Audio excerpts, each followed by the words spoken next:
гишүүний яг энэ санаачилсан хууль улсын бүртгэлтэй холбоотой энэ хуулийн зохицуулалт бол маш чухлаа. 2 жилийн өмнө Ушаандрын Болтхүү гээд хуульч улсын бүртгэлийн даргын ажлыг хийж ирсэн Болтхүү бас яг энэ төрлийн хууль хэрэгтэй гэдэг санааг хэлж ирсэн. Тэгээ ашгүй сайн зориг гишүүн бас яг энэ хуулийг ингээд хэлбэржүүлээ санаачлаад ороод ирж байгаа.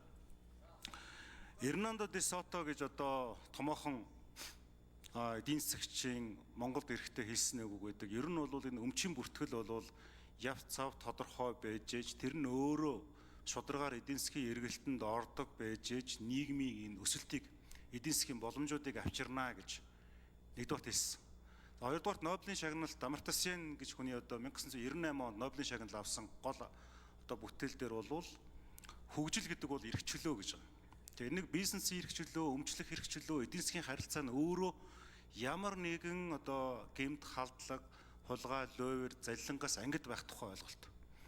Тэгэхээр энэ сайн зориг нарын гишүүдийн санаачилж байгаа хуулийн гол концепц болвол энэ одоо өмчлийн асуудал асар тодорхой байх, нэг байрны одоо баригдаж дуусаагүй байгаа байрны явцаар олон дахин одоо барьц залбар гаргаад иргэдийг хуурам мэхэлдэг ийм асуудал гараад байна.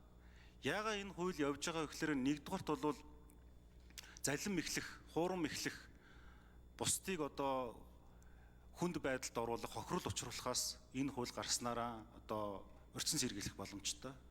Нөгөө талдаа бас яг энэ шударгаар бизнес эрхлээ явж байгаа, барилгын салбарт байгаа, яг баялаг бүтээгээд явж байгаа хүмүүсийг ажлын байртай байлгаж байгаа хүмүүсийн эрх ашигыг бас хамгаалах.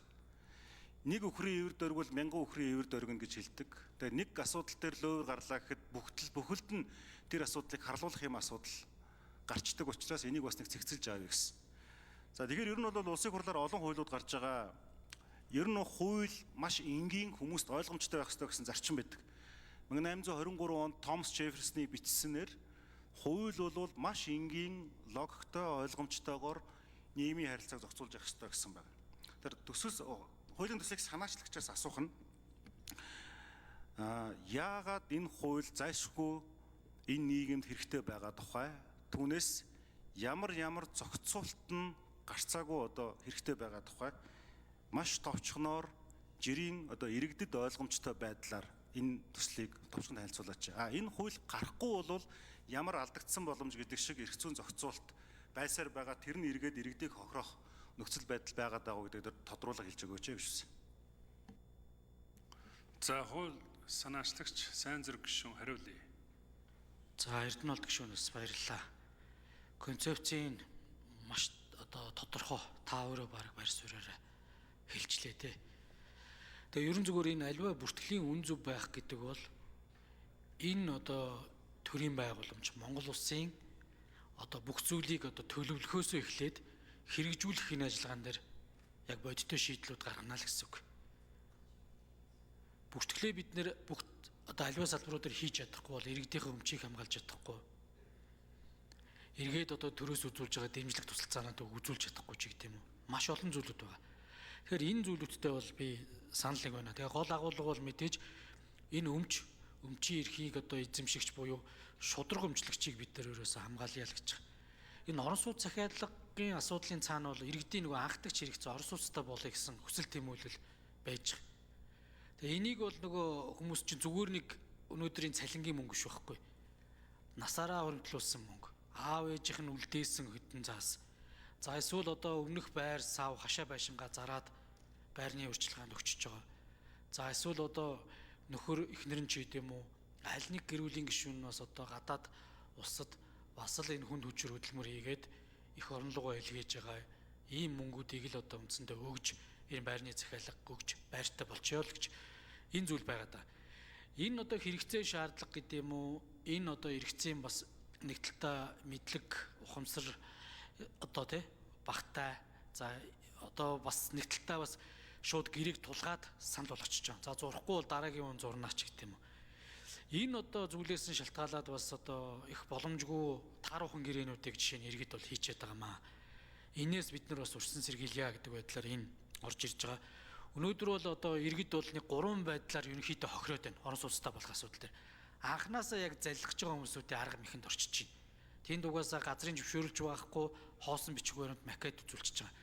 За зарим хэсэг нь бол одоо нөгөө барилгын компанид итгээд мөнгө өгөө явж идэг. Барилгын компани бас гадаад дотоод гэдэг юм уу хүчин зүйлсээс болоод за зарим одоо мөнгөний аваад өөр төсөл рүү оруулцдаг.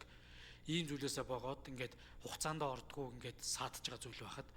За зарим нь одоо бас энэ гэр оролын орон сууцны төлөвлөлт болоод хуучин ашиглалтын шаардлага хангахгүй байшингуудын дахин төлөвлөлтийн явцад бас хохирж байгаа бүлэг этгээдүүд байгаа. Ерөнхийдөө ийм 3 одоо хэсэгтэй байна. За шинээр баригдаж байгаа энэ орон сууцнууд дээр ингээд захиалгыг зарим одоо орон сууцнуудыг давхардуулан зарах практик нэлээд байна. Ялд одоо дунджаар 2-3 хүн зарчиж байна. Тэгээ дээд тал нь бүр 5 хүн зарсан ч тохиолдлууд байна. Тэгэхээр иргэд энэ мэдээллийг буюу мэдээд ирэх юм бол гэрээ байгуулахдаа захиалгатай юм уу банкны процент тавьсан байран дээр захиалга өгөхгүй байх. Ийм одоо боломжуудыг одоо эрэлхийлэх нь зөвөө л гэж одоо энэ хуулийн төслийг оруулж ирж байгаа. Өөрөөр хэлэх юм бол За Скватер Эрдэнэ улс шин тодруулъя. Дэлхийн ер нь томоохон санхүүгийн хямралууд яг энэ үл хөд хөрөнгийн хөөстэй холбоотой гарсан байдаг. За манай улсад ямар түгээмэл зовлон байна вэ гэхээр олонний танил гих хүмүүс, одоо нөлөөлөгчд гих хүмүүс тухайн бизнес модельийг ойлгоогүйгээр ямар нэгэн төлбөр аваад эсвэл бол өөрсдөө тэнд нь одоо бартер маягаар байр суурь хямдруулж ч юм уу аваад ингээд нөгөө олон нийтэд хариуцлагагүй мэдээлэл сурталчилгаа хийдэг. Түүний үр дүнд тэр олонний танил хүмүүсийн тэр рекламанд итгээд маш олон мянган хүмүүс байрны одоо урьдчилан захиалга өгчдөг. За ингээд тэр нь амжилттайч болсон түүхүүд байна. Амжилтгүйч болсон түүхүүд байна.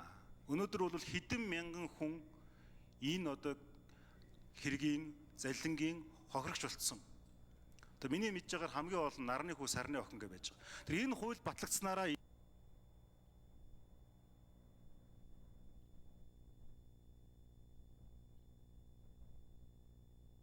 За үг гэлээ.